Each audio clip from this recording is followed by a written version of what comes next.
अस्सलाम वालेकुम dear students.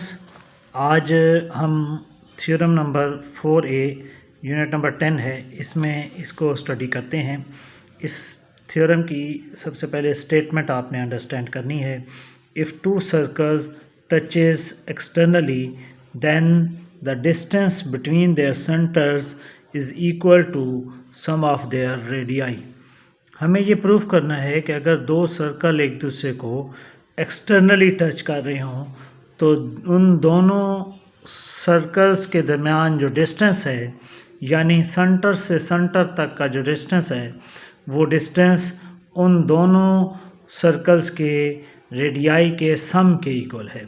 जैसे अभी आप यहाँ फिगर देख रहे हैं, हमने यहाँ एक सर्कल ड्रा किया है जिसका सेंटर D है, एक दूसरा सर्कल है जिसका सेंटर F है। ये दोनों सर्कल एक दूसरे को टच कर रहे हैं C पॉइंट पर और एक्सटर्नली टच कर रहे हैं। इस वक्त आप ये सर्कल जो देख रहे हैं, बड़ा सर्कल बना हुआ है, एक छोटा सर्कल बना हुआ है। ये कोई ज़रूरी नहीं है कि हम एक बड़ा सर्कल बनाएं और एक छोटा सर्कल बनाएं, जो भी इनमें से बड़ा या दूसरा छोटा बनाया जा सकता है। ये दोनों इस तरह आपने ड्रा करने हैं कि सबसे पहले आप एक लाइन सेगमेंट ड्रा करेंगे। जब आप पेपर में बनाएंगे, अक्सर बच्चों को इसको बनाने में डिफ़िकल्टी होती है। पहले आप एक लाइन सेगमेंट ड्रा करेंगे, उस लाइन सेगमेंट के ऊपर आपने 3 पॉइंट लेने हैं। एक पॉइंट D लेना है, एक पॉइंट F लेना है और दरमियान में इनके बिटवीन कहीं भी, इस पूरे D और F के बिटवीन कहीं भी आप एक पॉइंट इसी लाइन के ऊपर C लेंगे। और फिर आपने कंपस रख के D पॉइंट पर कंपस रखनी है और उसे खोलना है C पॉइंट तक और एक सर्कल लगाना है। क्योंकि मैं हाथ से बना रहा हूँ तो टेढ़ा मेढ़ा सर्कल बन रहा है। फिर इसी तरह F पॉइंट पर आपने कंपस रखनी है और C पॉइंट तक खोलकर एक और सर्कल ड्रा करना है। तो ये दोनों सर्कल्स जो होंगे एक दूसरे को C पॉइंट पर एक्सटर्नली टच कर रहे हैं। एक्सटर्नल का मतलब बाहर से टच कर रहे हैं एक दूसरे को। फिर हमें यहाँ जो प्रूफ करना है वो प्रूफ ये करना है कि ये D पॉइंट से लेकर C तक इस सर्कल का रेडियस है और C से लेकर F तक ये दूसरे सर्कल का रेडियस है।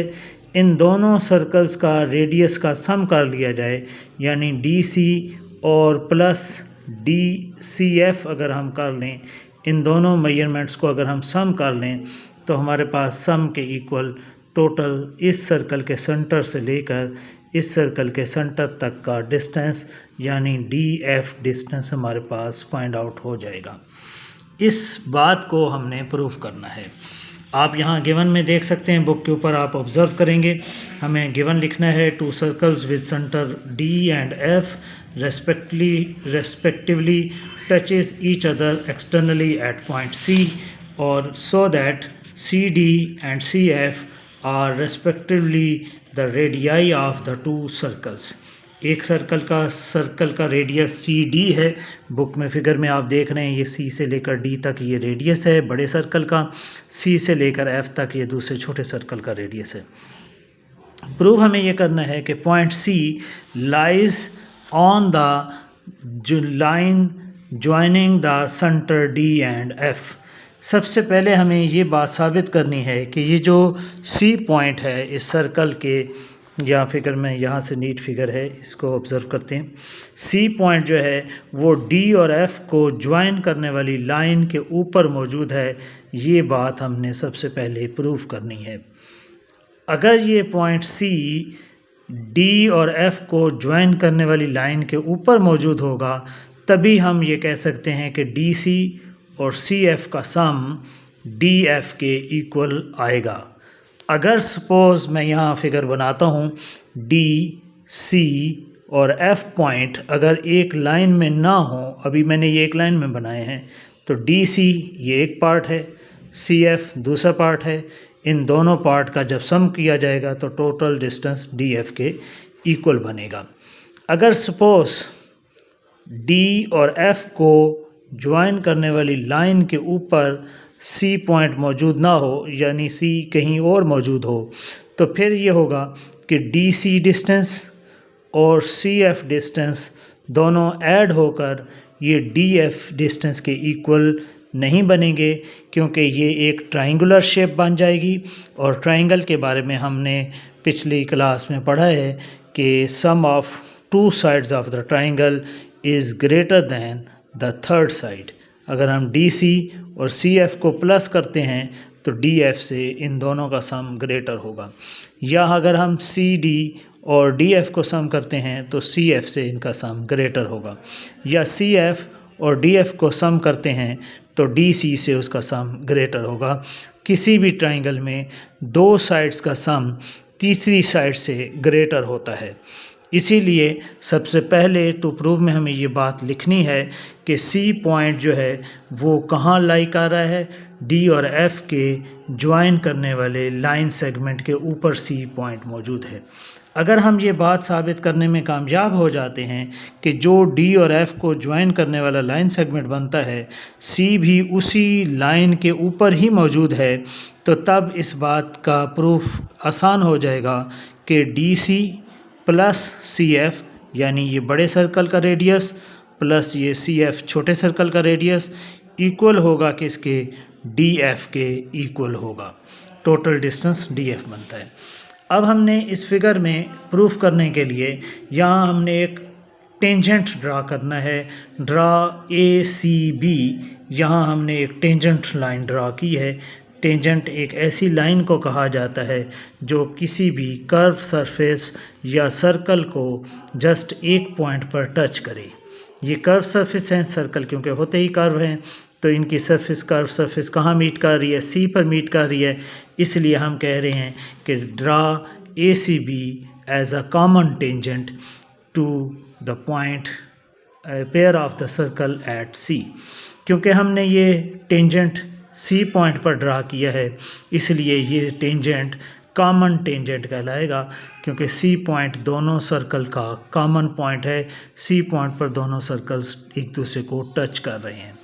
अगर सपोज़ मैं यहाँ फिगर में ये जो मैंने यहाँ पेज पर बनाई है, अगर मैं ये एक टेंजेंट ड्रा करता हूँ, इस सर्कल को इसने यहाँ टच किया है, तो ये जो टेंजेंट होगा इस टेंजेंट को कॉमन टेंजेंट नहीं कहा जाएगा, क्योंकि ये टेंजेंट जस्ट इसी सर्कल को टच कर रहा है, दूसरे सर्कल को टच नहीं कर रहा, इसलिए इसको कॉमन टेंजेंट का नाम नहीं दिया जाएगा। जबकि यहाँ हम जो टेंजेंट ड्रा कर रहे हैं ACB वो C पॉइंट पर टच कर रहा है, और C क्योंकि दोनों सर्कल का कॉमन पॉइंट है इस वजह से हमने यहाँ लिखा है draw ACB as a common tangent to the pair of the point circles at C। अब यहाँ जो मेन पॉइंट हमें समझना है वो ये है कि DC रेडियल सेगमेंट है, जबकि ACDB ये टेंजेंट है।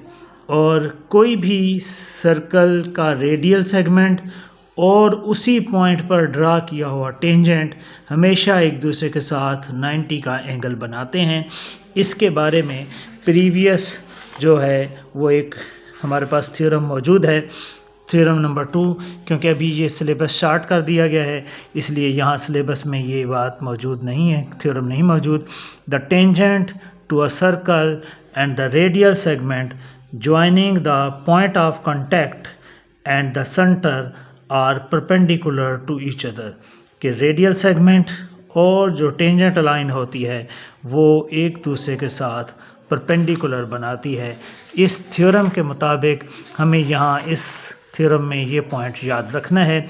हम कहेंगे सबसे पहले हम रीजंस एंड स्टेटमेंट और रीजन में सबसे पहला पॉइंट हम यही लिखेंगे, both circle touches externally at C where CD is the radial segment and ACB is common tangent, so measurement angle ACD equal to 90 degree.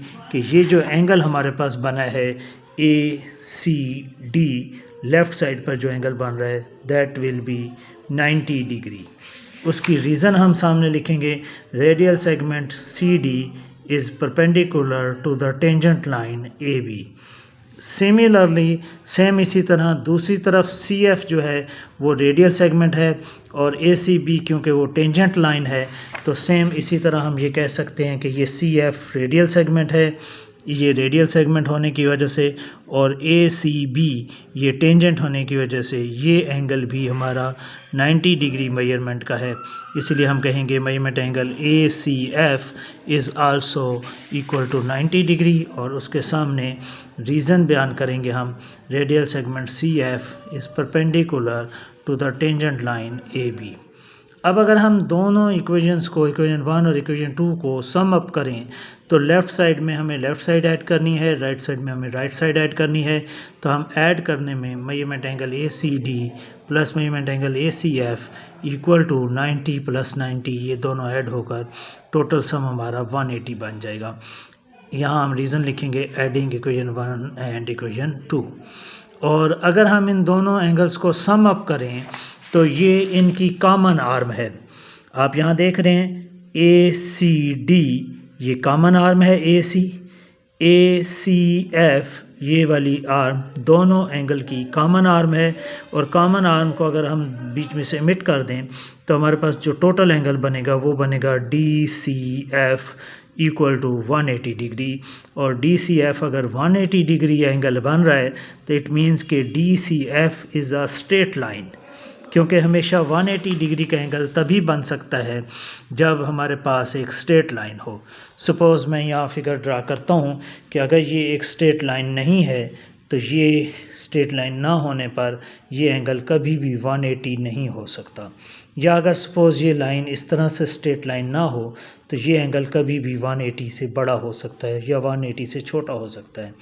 180 का एंगल तभी बन सकता है जब एक लाइन बिल्कुल स्ट्रेट हो। तो DCF एक स्ट्रेट लाइन है तभी ये एंगल 180 डिग्री बन रहा है।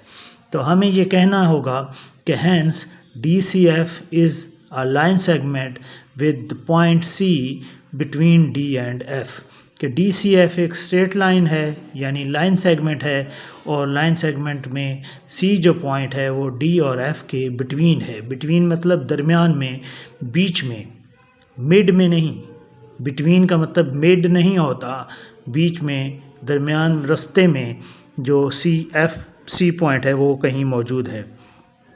तभी हम कह सकते हैं कि दो छोटे पार्ट DC और CF, दो छोटे टुकड़ों को ऐड किया जाए तो वो टोटल पार्ट DF के इक्वल होगा। और यही हमारा रिक्वायर्ड जो डिमांड थी, जो प्रूफ करना था हमें थ्योरम में, वो यही प्रूफ करना था। Thank you. अल्लाह हाफ़िज़।